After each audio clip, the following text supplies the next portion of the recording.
On July 2nd, 1973, in a federal courthouse in Brooklyn, electric fans whirred against a sweltering summer afternoon, and a federal judge waited for one of the most powerful black men in America to walk through the door. Frank Matthews never showed up. Here's what nobody tells you. The 29-year-old kingpin who controlled an organization in 21 states, who supplied dealers in every major East Coast city, who had been earning $10 million a year, walked out of his Staten Island mansion that morning, picked up his girlfriend, and vanished from American history. The DEA put a $20,000 reward on him, the highest reward set by a federal agency since the one for John Dillinger in 1931. The U.S. Marshals took over the hunt. There were alleged sightings in more than 50 countries. Nobody has ever seen him again. Number 19 is the breakfast he ate the morning he disappeared. Number 11 is the dish that was on his table the night he hosted the most powerful Black and Latino gangsters in America at a summit in Atlanta. And number 1 is the food a 14-year-old boy stole from a North Carolina farm in 1958, and the act that started everything. Hit subscribe. This is bloody food. Let us count down the 20 meals Frank Matthews ate before he vanished with $20 million. Number 20, Aunt Marzella's Sunday chicken. A whole chicken cut into pieces, soaked in buttermilk, dredged in seasoned flour, and fried in a heavy cast iron skillet of hot lard until the crust shatters and the inside stays juicy. Frank Matthews was born February 13, 1944, in Durham, North Carolina. His mother died when he was 4 years old. He was raised by his aunt Marzella Steele, the wife of a Durham police lieutenant. Sunday dinner at Aunt Marzella's table was fried chicken, collards, candied yams, cornbread, and sweet tea. A police lieutenant's wife cooking Sunday dinner for the nephew who would become America's biggest African-American kingpin. The Durham Police Department fed Black Caesar. They had no idea what they were raising. Number 19, the last American breakfast. Here's the meal from the hook, July 2nd, 1973. Frank Matthews was scheduled to appear in Brooklyn federal court that afternoon on 6 counts of trafficking and tax evasion. We do not know exactly what he ate that morning. What we know is that breakfast at the Staten Island mansion on Todd Hill, in the most exclusive Italian neighborhood in New York City, directly across the street from Gambino crime family boss Paul Castellano, was almost certainly the same breakfast millions of Americans were eating that morning. Eggs, toast, coffee, a glass of orange juice. What we do not know is whether Frank Matthews finished his coffee. What we do know is that he never made it to court. He emptied his safety deposit boxes. He picked up his girlfriend Cheryl Denise Brown. He boarded a flight to Houston, and from there, the trail went cold for the next 53 years. A man can eat eggs and toast for breakfast and still vanish from American history before lunch. Number 18, Raleigh reformatory beans. White Navy beans, simmered for hours with onion, a ham bone, and salt, served over white bread with a piece of fatback on the side. This was the standard hot meal at the Raleigh Juvenile Reformatory in 1961. Frank Matthews was 16 years old. He had been sentenced to a year for assault. He ate this dinner 6 nights a week for 12 months. He never ate it again after he got out. When he walked through the reformatory gates in 1962, he had 2 clothes on his back, no diploma, and a single resolution. He was never going to eat institutional food in a cage again. 11 years later, he disappeared with $20 million in cash, rather than walk into a federal courthouse and risk it. The beans taught him something the streets never could. Number 17, Philadelphia. Lunch counter eggs. 2 eggs, scrambled soft, 2 strips of bacon, a slice of toast, and a cup of coffee. The whole plate cost about 70 cents in 1963. After Raleigh, Frank Matthews moved to Philadelphia and worked as a numbers writer. He carried betting slips in his jacket and a small notebook in his back pocket. He ate breakfast at lunch counters on South Street and on Columbia Avenue, sitting at the chrome stool, reading the morning paper, looking like every other young black man in Philadelphia, trying to make a living. He was arrested in 1963. He avoided conviction by agreeing to leave Philadelphia and never come back. A judge thought he was running a teenager out of town. A judge had no idea he was launching the largest African-American narcotics organization in American history. Number 16, Bed-Stuy Barbershop Coffee. Strong, dark, brewed in a percolator on a hot plate behind the chair, poured into a paper cup, no cream, no sugar. Frank Matthews moved to the Bedford-Stuyvesant section of Brooklyn in late 1963 and opened a barbershop. He cut hair, he took bets on numbers, he worked as a loan shark and an enforcer. The barbershop was the front, the coffee was the prop. The men who sat in his chair were laying down bets and collecting envelopes. By 1965, he was tired of the numbers game. He moved into supply. By 1969, he was moving 100 to 150 kilograms of supply into New York City a year. He kept the barbershop open the whole time. A man who closes his cover too early is a man who gets caught. Frank Matthews did not get caught for almost 10 years. Number 15, Saturday night, Caribbean food, Brooklyn. Curried goat, rice and peas, fried plantains, hot pepper sauce. In the late 1960s, Bedford-Stuyvesant and Crown Heights were home to one of the largest West Indian communities in America. Caribbean restaurants stayed open until 2 in the morning on Eastern Parkway, Flatbush, and Nostrand Avenue. Frank Matthews ate in these rooms on Saturday nights. He had connections to suppliers in the Caribbean. The shipments coming in through Miami and through smaller ports had Caribbean handlers attached to them. A man in Frank Matthews' line of work eats where his network eats. The conversations over curried goat and rum punch were the conversations that built an organization in 21 states. You do not negotiate continental supply chains over hot dogs. You do it at a corner table in Crown Heights with a plate of curry after midnight. Number 14, Italian cold cuts at the Brooklyn social clubs. Prosciutto, capicola, soppressata, sliced paper thin. Provolone, roasted peppers, a long loaf of Italian bread, espresso in a tiny white cup. In the late 1960s, before Frank Matthews built his own organization, he had to pay tribute to the Italian mafia families that controlled the importation of supply on the East Coast. He sat at their tables in Brooklyn social clubs. He ate their cold cuts, he drank their espresso, he smiled, and the whole time he was working on a plan to never need them again. The 1971 Atlanta Summit, the 1972 Las Vegas Summit, the direct connections to French connection sources, the Caribbean import routes. Frank Matthews ate at Italian tables for 5 years while he built the network that would let him stop eating at Italian tables. That is patience disguised as servitude. That is how empires get built. Number 13, the drug mill workers' lunch. Fried chicken from a place down the block. Soda, white bread. The two main drug mills of the Matthews organization were the Ponderosa at 925 Prospect Place in Brooklyn and the OK Coral at 101 East 56th Street. 40 workers were bussed into the OK Coral every day. They wore masks to protect them from breathing in the supply they were packaging. They worked an 8-hour day. They got paid $100 in cash, and they got lunch. Lunch was simple. Lunch was fast.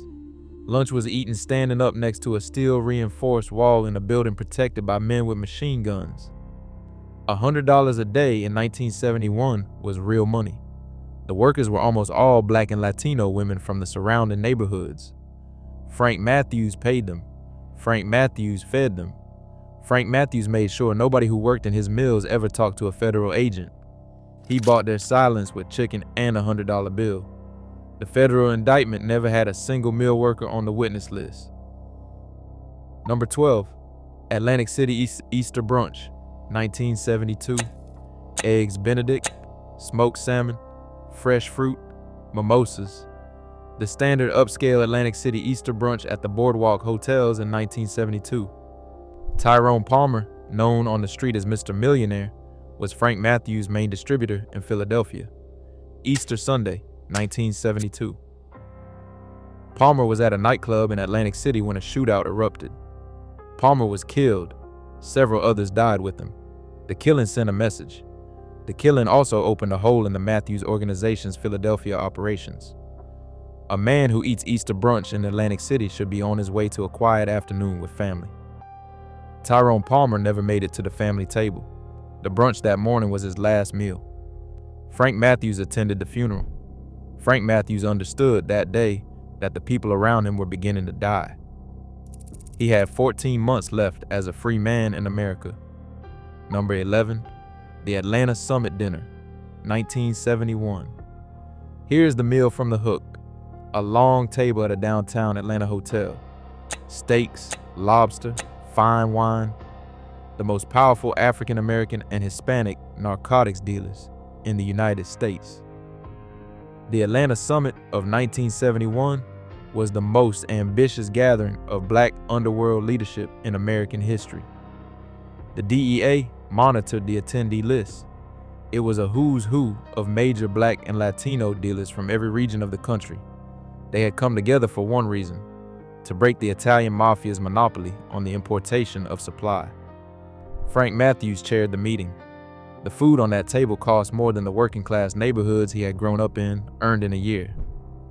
The men at the table controlled organizations spanning 14 states between them. A teenager from Durham, who had been stealing chickens at age 14, was now hosting the equivalent of the Appalachian Meeting for Black America. A police lieutenant's nephew had grown up to call the most powerful black gangsters in the country to dinner. That is the rise, the whole rise. In one room, in one meal. Number 10, Major Coxon's Philadelphia table. A formal sit-down dinner at Coxon's estate in Cherry Hill, New Jersey, just outside Philadelphia. Steak and shrimp served on china, poured wine and crystal. Major Benjamin Coxon was the Philadelphia distributor who connected Frank Matthews to the Black Mafia and to the Italian operations downtown. Coxon was a power broker. Coxon knew everyone. Coxon sat between Frank Matthews, the Gambinos, and Muhammad Ali, the heavyweight champion of the world. Matthews ate at Coxon's table during the years their operations overlapped. Coxon was murdered on June 8, 1973. 4 men in a black Cadillac, 3 shots to the back of the head beside a waterbed at 4 in the morning. Frank Matthews disappeared exactly 24 days later. A man whose closest distributors are getting executed in their own beds does not wait for the next bullet. He runs. Frank Matthews ran. Number 9, Las Vegas Casino Complimentary Buffet. Prime rib, shrimp cocktail, oysters Rockefeller, crab legs by the pound, a chocolate fountain. This was the standard high roller complimentary buffet at the Las Vegas casinos in 1972. Frank Matthews was a regular high roller. He flew to Las Vegas for the express purpose of laundering money through the casinos, gambling enormous sums, and using the sweet life as a meeting space. The casinos treated him like a king. He stayed in penthouse suites. He ate at the high roller tables. He had stacks of cash hidden in safety deposit boxes scattered across the city. The casinos did not care where the money came from. The casinos cared that the money came in. A black kingpin who walked into a Las Vegas casino with a paper bag of cash got the same treatment as any white oil man or East Coast industrialist. In a country still gripped by Jim Crow's afterlife, the casino was one of the few rooms that did not see race. It only saw chips. Number 8, the Las Vegas Summit Dinner, 1972. A second-long table at a Las Vegas hotel, another round of steaks and lobster, another gathering of African American and Hispanic kingpins. The 1972 Las Vegas Summit was the follow-up to Atlanta.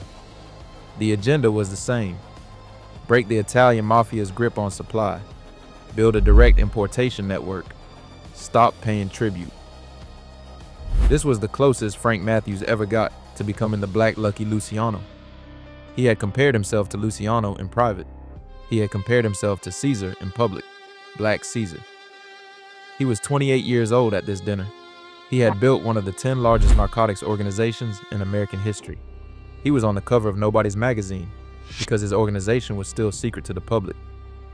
6 months later, the federal indictment dropped. 12 months after that, he was a ghost. The Vegas summit was the high water mark. After that, the tide went out and it never came back. Here's what nobody tells you about Frank Matthews. He was the most powerful black kingpin in American history, and almost nobody outside the underworld knew his name while he was alive. He did not seek publicity. He never gave an interview. He never put his face on television. He was the UN Frank Lucas, the UN Bumpy Johnson, the UN Nicky Barnes. While other black kingpins of the era courted Hollywood and the press and the magazine cover, Frank Matthews kept his operation in the shadows. The Ponderosa was unknown to federal investigators for 2 full years after it opened. The OK Corral was unknown for longer. The Atlanta summit had to be uncovered by DEA agents through informant tips, not by a reporter. When the indictment finally came down in 1973, most Americans had never heard of him. When he vanished 6 months later, the story barely made the back pages. That anonymity is exactly why he disappeared successfully. A man who is on the cover of Vanity Fair cannot vanish. A man whose face was never on the news has somewhere to go. Frank Lucas got Hollywood. Bumpy Johnson got Forrest Whitaker. Nicky Barnes got the New York Times. Frank Matthews got 50 years of silence. And he is almost certainly still alive in the only place a man like him could survive. Somewhere off-grid, somewhere with no records, somewhere where the food does not match the name on his passport. Number 7, Staten Island Mansion Sunday Dinner.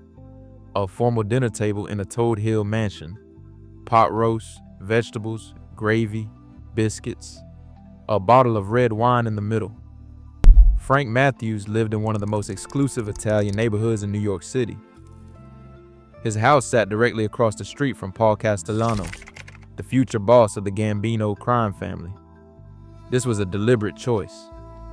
Frank Matthews bought a mansion in a neighborhood where his presence was a daily middle finger to the Italian crime families he had decided he no longer needed. He hosted Sunday dinners there with his common-law wife, Barbara Hinton, and their 3 sons. The boys grew up in a house with stacks of cash in the walls, machine gun guards in the basement, and a Gambino boss for a neighbor. When Frank Matthews disappeared in July of 1973, the boys were 9, 7, and 4. He left them. He left Barbara. He left the mansion. He left the Sunday dinner table. He took Cheryl Denise Brown and $20 million and disappeared into the world. The boys never saw him again. Number 6, Madison Square Garden concession hot dog. A boiled hot dog on a steamed bun with mustard, sauerkraut, and onions. The standard concession food at any major American sporting venue in 1972. Frank Matthews held prime seats at every major sporting event on the East Coast. Knicks games, Yankees games, boxing matches at the Garden. He sat where the cameras could find him if they had bothered to look. He ate concession food. This is one of the small, honest facts of Frank Matthews' life. The richest black gangster in America ate hot dogs at games, the same hot dogs as the construction workers in the cheap seats, the same hot dogs as the school teachers in the upper tier.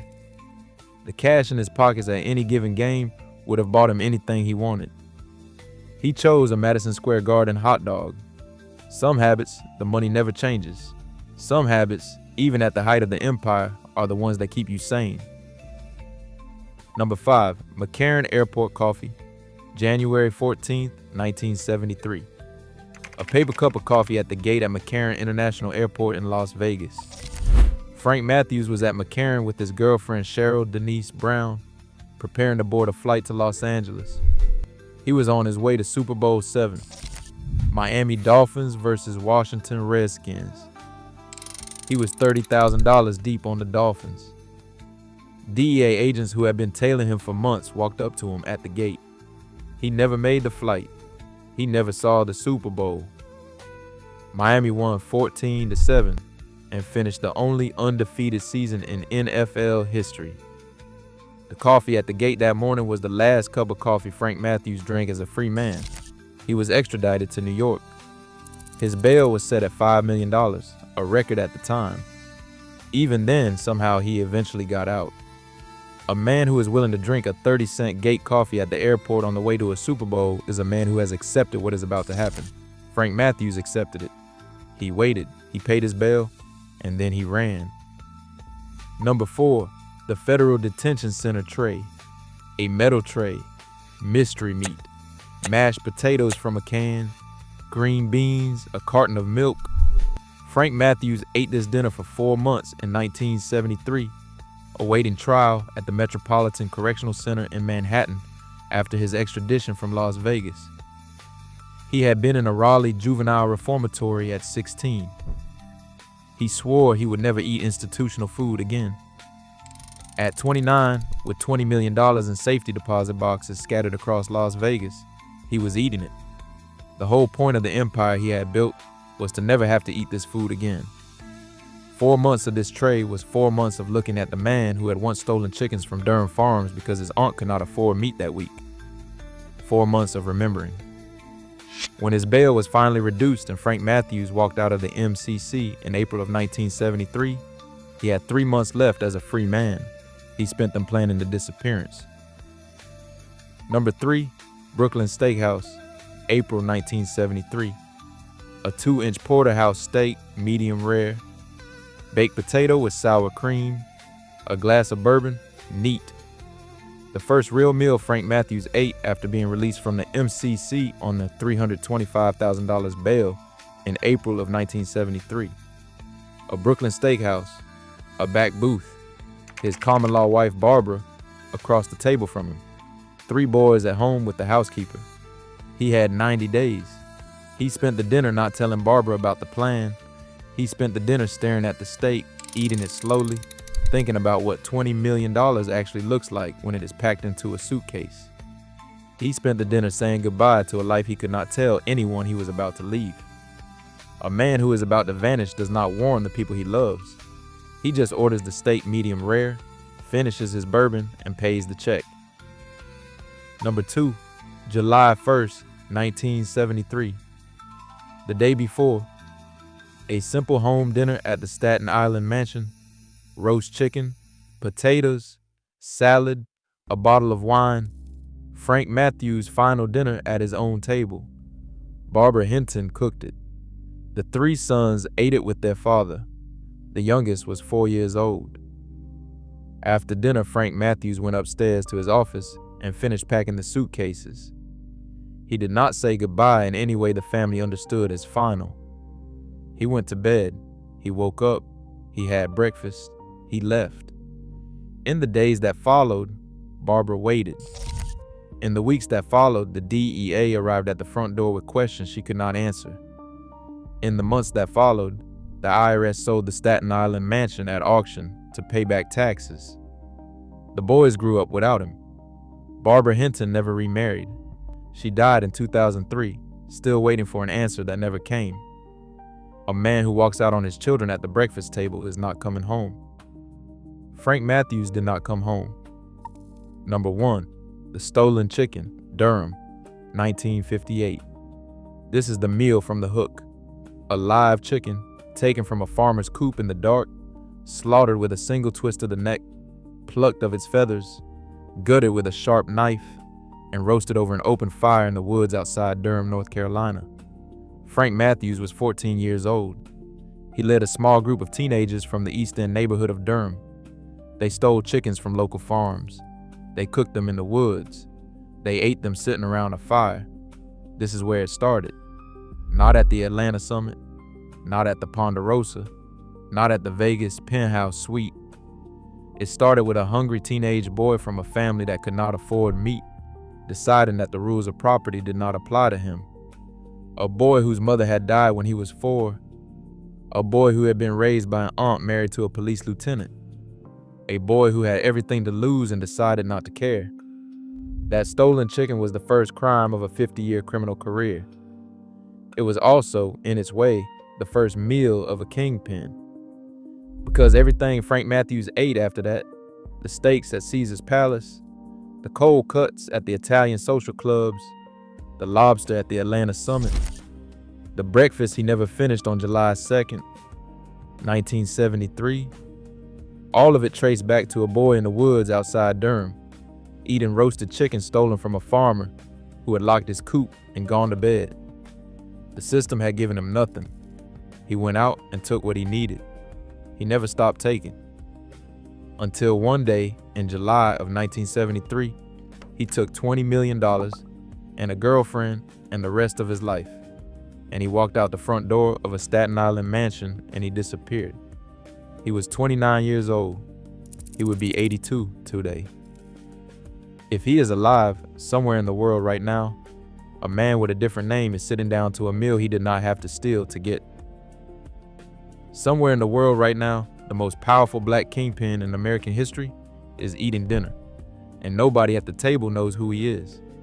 Frank Matthews has been a fugitive for 53 years.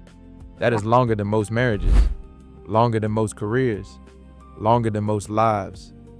Every other major black kingpin of his era has died. Bumpy Johnson, Frank Lucas, Nicky Barnes, Major Coxon, Tyrone Palmer. Rayful Edmond is in federal custody. The whole generation is gone. Frank Matthews almost certainly is not. A teenager from Durham, North Carolina, who stole chickens from local farms, built one of the largest narcotics organizations in American history, vanished into the wind with $20 million, and outlived every contemporary who tried to put him in the ground. That is the gangster nobody talks about. That is the meal nobody finished. Number 17, meatloaf with tomato glaze and green beans. Pick one dish from this list and make it this week. Make the Sunday chicken Aunt Marzella, made for a 4-year-old orphan in Durham in 1948. Make the porterhouse from the Brooklyn Steakhouse in April of 1973. The last real meal of a man who knew he was about to disappear. Make it. Sit down at a table to eat it. And if you know somebody who lived through Brooklyn in the late 60s, ask them if they ever walked past the Ponderosa on Prospect Place. Ask them if they ever bought heroin from the Matthews organization. Ask them while they still remember. Because Frank Matthews is the only one who could finish this story, and Frank Matthews is not coming back to tell it. Leave a comment telling me which dish you are going to make, and tell me where you think Frank Matthews is right now. Because somewhere on this planet tonight, somebody who used to be Black Caesar is sitting down to dinner, and the rest of us, 53 years later, are still trying to figure out where the table is.